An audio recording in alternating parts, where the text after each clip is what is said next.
পুরো uncommon style, 6 deep পাল্লা, সামনে গ্রিল, পিছে সিঙ্গেল ডোর স্টাইলে তৈরি হচ্ছে।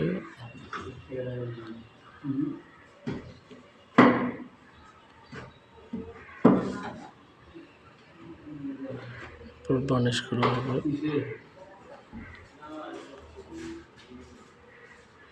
সামনে ওই ডোরের সামনে একটা ছোট গ্রিল হবে।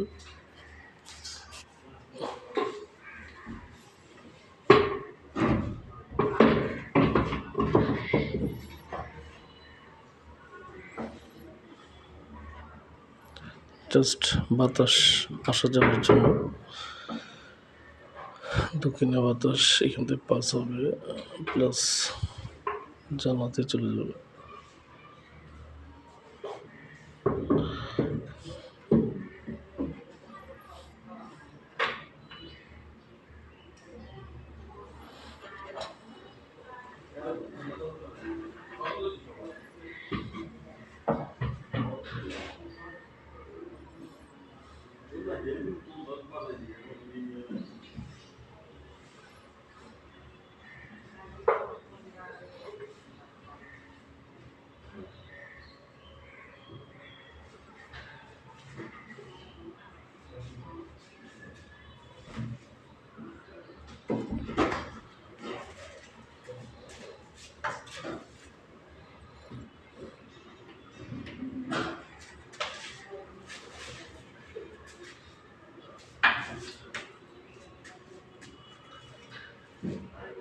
রিটেল তৈরি।